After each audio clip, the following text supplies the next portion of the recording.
What is the best continent in Europa Universalis? It's time that we settle this debate once and for all. There's a lot of arguments for and against each of them based on resources, location, terrain, and of course, size. But uniting each continent into one single nation and pitting them against each other is probably the best way to find out, scientifically of course. The nations assigned to each continent are on the screen now, as well as their capital locations. We're going to see how things go. I did do a video very similar to this about a year ago, but redo was so heavily requested that I just had to give you guys what you asked for. And if you do appreciate that, make sure you like the video. And if you're not already subscribed, which is actually a surprisingly large amount of y'all, then click the red button and get one step closer to 50,000 subs so we can get rolling on that juicy mega campaign. Also, if you want early access to these videos and exclusive roles and chats in the community Discord, click the join button below the video or the link in the description to support me on Patreon. It's all very, very much appreciated. So in 1444, Asia begins the game just ahead of Europe with a little over 8,000 development, with Europe a little over 7,000, Africa way down in the third spot with almost 2,500, almost 2,400 for North America, South America with a little over 1,000, and then Oceania with 400 measly development. So hopefully we'll see alliance networks form up. I would love to see some big old continent versus continent with other continents intervening for that continent. I want to see some brawling. That's what I'm saying. I want a bloodbath, and I know you want a bloodbath too. Leave a like if you want a bloodbath. The first war of the run, a couple of years in here, North versus South, and looks like we've got a little bit of both going on here. A bit of occupation one way or the other. They're going to be allowed to take quite a bit. Everybody has automatically base 90 absolutism. Hopefully, we're going to see some pretty big wars with some pretty big land claims, at least. I know that's what I'm hoping for. Yeah, and it doesn't look like the South is doing very good. North is pretty quickly carpet sieging them down. The capital's way down in Rio de Janeiro, so that's a good thing for them. And yeah, that's pretty bad. They took quite a bit of land in Colombia, all the way over into like Guyana. I think this is like Guyana. Yeah, quite a bit of land to be taken from the South Americans, but we'll see how things go moving forward. They're pretty big. They're going to have some rebels. So, you know, something else that they're going to have to contest with, especially being a huge nation. And at the same time, we had North versus South. How about East versus West? This time over a couple of random provinces here, and this one's much more back and forth. It looks like both nations are winning a couple of battles, winning a couple of sieges here, a couple of incursions going on, and lots of attrition to be taken up here, right? Probably quite a bit of attrition. Looks like Asia's winning, but you know, we'll see how things go in time, because I think there's going to be a bit of ebb and flow as nations sort of establish their power base. Oh, right, and Asia is a horde. I totally forgot about that. Asia is a horde. Europe is a feudal nobility. For some reason, they didn't want to be the Roman Empire, which is, that's something. And then we have Africa is a tribal monarchy. Oceania is a constitutional republic. South America is an autocracy. And North America is a constitutional republic.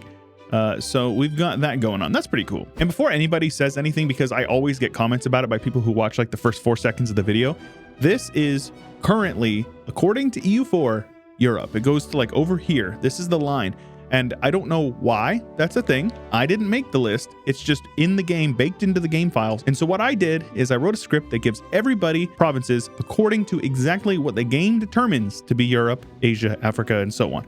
It has nothing to do with what I interpret things to be. It's what the game says. So before anybody says anything, I am aware that this is technically Asia and this is technically Europe. I didn't make this decision. Also, Asia taking one random province over here in like Zaporozhye is very funny. I am a big fan of that. And the big blue blob in the north keeps on big blue blob and beating up on the south yet again. But the other big blue blob is beating up on the south of Afro-Eurasia, I guess you'd call it. So yeah, looks like Asia and North America may be the nations to run away with it. And we do have Oceania. They exist. That's about it. They just exist. Yep, and the conquests continue. Gran Colombia very much firmly under the North American sphere of influence, but Cuba has a bunch of rebels. You know. Meanwhile, Asia has taken over the Horn of Africa as well as the entirety of the coast of the Red Sea. So maybe a sign of things to come. We'll see how things go with that moving forward. Yeah, what's a little bit more conquest? Safe to say we know who's going to win on the American supercontinent. But meanwhile, Europe versus Asia is still pretty hotly contested. We've got a little bit of occupation going on over here, but a little bit of occupation going on over here. Also, somehow Africa took a couple of provinces over here in the Mediterranean, which is interesting. I definitely would not have expected that. Meanwhile, Africa has lost even more land down here along the coast, all the way over into Cyrenaica and well into the Horn of Africa. Oh, I take it back. I take it back. Europe is getting stomped. What is this? Asia is absolutely steamrolling through Europe. And then meanwhile, we have Sardinia is independent because of course they have to be. And we even have Al-Andalus being reclaimed for Africa. So yeah, Europe is slowly crumbling away. It's just a matter of time. And meanwhile, North America continues their bullying of South America. You hate to see it, but maybe you don't. I don't know. Oh yeah, it's not looking good because of that war. They've released a few nations. Europe, you're hurting me. You're killing me, Smalls. But the turntables, and Europe has pushed them mostly out of Iberia, taken some land in the Maghreb, and then they're currently getting rolled in another war between Asia and Africa. It's not looking so good for them, especially if they're going to get ganged up on like that. But luckily, they've got a couple of friends. They've subjugated a few of these smaller nations. Totally makes sense. But yeah, Europe is just absolutely destroyed. On one hand, they're doing pretty good on the prosperity front, but on the other hand, they're also incredibly devastated in like half of their nation. So yeah, that's pretty bad, especially when you consider all of the prosperity going on in Asia. Very prosperous place. Same thing over here. Take a look at North America, looking very good, and South America is just completely trashed. Feels bad, man. And then you got Oceania just over here chilling. Ignore this. That's intentional. I did that on purpose. And despite Asia continually dumpstering Europe, we do have gains for Europe over here in North Africa, and quite a bit of gains for Asia, with Africa very much hanging on the brink there. But they are doing better than South America, which is now part of North America, though it does appear that Las Malvinas is very much a South American province. The debate has been settled. You heard it here first, folks. Las Malvinas is the South American province, as is Georgia, apparently. Yeah, aside from like a couple of islands here, I think that finally the Asians and the Europeans can agree on what is Asia and what is Europe, except for this. Apparently this is still Europe. This is Asia. This is what, like Ukraine, Belarus, and then like parts of Russia, stuff like that. So it's a little messy, but at least Danzig is still around. And then Asian Ulstlandet or whatever. Used to be Norway, but now it's Asia, I guess. And despite Europe losing land, they're still gaining a little bit over here because Africa is very much not doing well. They've lost a ton more land over here to Asia. And now Africa is just a crescent. They still have Madagascar. You know, take the good with the bad, I suppose. Though I'm really waiting on North America to decide that they want to go to war with Asia or Europe or Africa or any of them, honestly.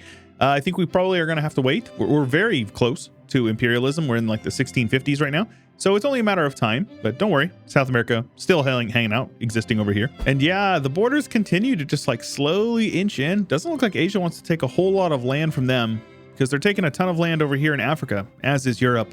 Africa is definitely not going to last much longer. They're actually losing a war to both of them at the moment. And after 300 years of doing literally nothing, Oceania went ahead and got conquered by the Asians. I don't really think I expected much different, but this is, it's sad to see nonetheless. Meanwhile, North America is just chilling, just developing their lands, hanging out, killing some rebels here and there and letting some rebels siege them down. But we'll see how things go. We're definitely going to go past 1821 for this one because I want to see how things look after like a couple hundred extra years. I think that'll be definitely worth looking at. 1821, Africa has been partitioned, so to speak. We've got some Asia, we've got some Europe, a bunch of random nations. Never even heard of this Zendoma. Literally never heard of them once, but that's pretty cool. It's always nice to see some breakaway states, I guess. Asian Norway has expanded a bit, not a whole lot, but a couple of extra provinces to add to their collection, so to speak. And other than that, borders didn't really change a whole lot between the two. Neither did they change between Asia and Oceania. It looks like most of their focus was on Africa. South America still is hanging out down here on these islands, and that is it. These are the only two provinces that they own. But I'm really hoping to see North America get in on some of the action over here. I even thought this was North America for a second, but it's actually Portugal. We have a Portugal here in Algarve. So yeah, let's let it go a couple hundred extra years and just see what happens. So yeah, a little bit of time pass. It's January 1st of 2000. Y2K just happened and the entire world melted down. All of the computers shut off at the same time and all that stuff. And yeah, things didn't really change a whole lot except for Europe just kept on getting dumpstered over and over again. That was the whole game. Nothing else happened. There was a couple of wars between North America and Asia, and then they would just like white peace after like 50 years. You can see these guys still exist down here, and Asia didn't even clean up the borders over in Oceania. So it was a very uneventful couple of centuries. There's been a bit of conquest over here. Like you can see, Asia has taken a bit of land, but overall it's very samey as it was in 1821. Though I do have to say, even in this universe, Catalonia is an independent nation. Portugal also exists. And when it's all said and done in the year 2000, Asia very much out on top. Asia #1. In fact, almost triple the development of Europe, and very much over almost 5 times the development of North America, with Morocco in the 4th spot, Catalonia in the 5th, Portugal in the 6th, and don't forget South America. They still exist there in the 7th spot. Oceania not in the top 8, and that is because they are a tributary of Asia. Very funny. I love that. That actually explains very much why they didn't conquest them. And another super weird thing, don't know how it happened.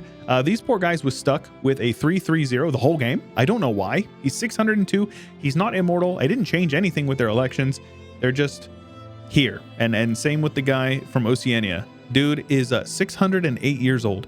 I have no idea why that happened. Definitely was a bad thing because they're stuck with these leaders for the whole game. So that means these guys didn't get a single extra millman to the whole game. But obviously it didn't really matter in the end. They still conquested all of the Americas. But yeah, kind of strange. This video was incredibly heavily requested. I've been getting comments about it nonstop. And it's funny because I did one like a year ago and it did quite well. So this is a follow-up to that. I probably would have mentioned that in the intro. But if you made it all the way to the end and you enjoyed the video, make sure you leave a like. Don't forget to subscribe for that mega campaign at 50,000 subscribers. If you have a suggestion for something you'd like to see, leave it in the comments down below. And I hope that you, the one watching this video, has an absolutely fantastic day. Special thanks to Chio, Josh Kupczynski, Azure Rhino, Blonde Damon, Ian Powell, Cannon Fodder, Corporate Gaming, Anthony Grove, Isaiah, Saronska, Ricardo, Cobalt, Rex, Total Farce Frit, Nathan Albright, and many more. Thank you.